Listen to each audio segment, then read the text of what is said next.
सितंबर 2020 की एक शाम अरब लीग के कुछ ताकतवर रहनुमा व्हाइट हाउस के लॉन में जमा हुए और इन सब ने कुछ मुआहदों पर दस्तखत किए जिसे तारीखी अमन मुआहदा कहा गया। इन मुआहदों का असल नाम अब्राहम अकॉर्ड्स है। आज हम फाइनेंशियल मिस्ट्रीज में ये जानेंगे कि आखिर अब्राहम अकॉर्ड्स पर दस्तखत करने के बदले इन रहनुमाओं को क्या फायदा मिला। बज़ाहिर अब्राहम अकॉर्ड्स अमेरिका की सालसी में होने वाले मुआहदों का सिलसिला था जिसका मकसद इजराइल और कई अरब और मुस्लिम अक्सरियत ममालिक के दरमियान सिफारती ताल्लुकात बहाल करना था। अब्राहम अकॉर्ड्स नाम रखने के पीछे वजह भी यही थी कि इन मुआहदों को मजहबी टच दिया जाए, क्योंकि मुसलमान, यहूदी और ईसाई तीनों मज़ाहिब हज़रत इब्राहीम अलैहिस्सलाम को एक अहम रूहानी शख्सियत मानते हैं।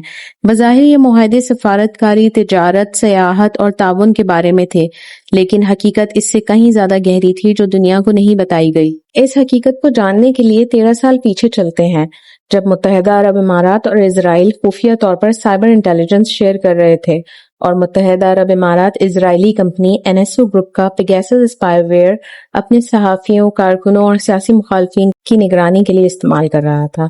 यही काम बहरीन और मराकश भी कर रहे थे, यानी तीनों ममालिक इजराइल के एनएसओ ग्रुप के क्लाइंट थे। बाद में इजरायली अहलकार ने तस्लीम भी किया कि इसी सिक्योरिटी टेक्नोलॉजी की बुनियाद पर इजरायली और इमाराती काफी करीब आ गए थे और यही अब्राहम अकॉर्ड्स की बुनियाद बनी। यानी व्हाइट हाउस की 2020 की तकरीब किसी अमन मुआहदे का आगाज नहीं थी, बल्कि एक खुफिया ताल्लुक का अवामी ऐलान था। जब अक्टूबर 2023 को इजराइल ने गाजा पर हमले शुरू किए तो अब्राहम अकॉर्ड्स की बुनियादें हिल गई, सऊदी इजरायली नॉर्मलाइजेशन रुक गई और अक्सरियत अरब अवाम की राय इजराइल के खिलाफ हो गई। इसके बावजूद कोई भी अरब ममालिक अब्राहम अकॉर्ड से बाहर नहीं निकला। हालिया 2026 के ईरानी मिसाइल हमलों में तारीख में पहली बार इजराइल ने मुत्तहिदा अरब अमारात के दिफा में अपना आयरन डोम तैनात किया और ये पहली बार है कि इजराइल ने किसी अरब मुल्क के लिए अपना दिफाई निजाम तैनात किया हो।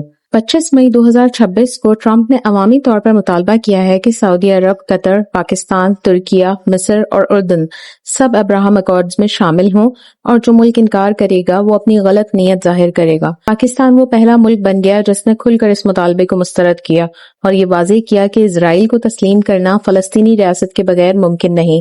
सऊदी अरब ने कहा कि फलस्तीनी रियासत, गाजा में जंगबंदी और मकबूजा इलाकों से इजरायली इनखला के बगैर सऊदी इजरायली ताल्लुकात की बहाली नहीं होगी, चाहे वॉशिंगटन कोई भी मुतालबा करे, जबकि मुत्तहिदा अरब इमारात अभी तक अब्राहम अकॉर्ड्स का हिस्सा है। हर वो मुल्क जिसने अब्राहम अकॉर्ड्स पर दस्तखत किए उसे कुछ मखसूस फायदा मिला। मुत्तहिदा अरब इमारात को 23 अरब डॉलर्स का अमरीकी असलह पैकेज मिला। मराकश ने मगरबी सहारा रेगिस्तान पर गैर कानूनी कब्जा किया हुआ है। अमेरिका ने उस कब्जे को कानूनी तस्लीम किया, हालांकि यूएन ने अभी तक इसको एक मुतनाज़ा इलाका करार दिया है। सूडान को अमरीकी दहशतगर्दी की ब्लैक लिस्ट से निकालने का फैसला भी किया गया और इसके वर्ल्ड बैंक के कर्जे भी अदा कर दिए गए। बहरीन को खलीजी ममालिक की तरफ से सिक्योरिटी जमानतें मिली जिसकी इसे सख्त जरूरत है। अब चलते हैं इस फाइनेंशियल मिस्ट्री की तरफ जिसे बहुत कम लोग जानते हैं। हालिया ईरान और अमेरिका की सालसी के दौरान जेरेड कुशनर का नाम बहुत सुना गया। वो पाकिस्तान भी आए थे। जेरेड कुशनर ही वो शख्स हैं जिसने असल में अब्राहम अकॉर्ड्स तरतीब दिए हैं। कुशनर ट्रंप के दामाद और मुशीर भी रह चुके हैं और उन्होंने ट्रंप की पहली हुकूमत खत्म होने के बाद एफिनिटी पार्टनर्स के नाम से एक इन्वेस्टमेंट प्राइवेट फर्म भी बनाई जिसमें सऊदी अरब, कतर और अमारात ने अरबों डॉलर्स लगाए। अब 2026 में कुशनर दोबारा मशरिक़ वस्ता में सरगर्म नजर आ रहे हैं और इन्हीं हुकूमतों से अरबों डॉलर्स इकट्ठा कर रहे हैं जिनसे सफारती मुज़ाकरात कर रहे हैं। अमरीकी कानून साज इस पर कई सवाल उठा चुके हैं, लेकिन किसी को कोई वाज़ेह जवाब नहीं दिया गया। अगर आप अब्राहम अकॉर्ड्स के बारे में सब कुछ जानते थे तो एक सब्सक्राइब बनता है, और अगर नहीं जानते थे तो वीडियो को लाइक करें, और अगर किसी को इस बारे में बताना चाहते हैं तो वीडियो को शेयर करें।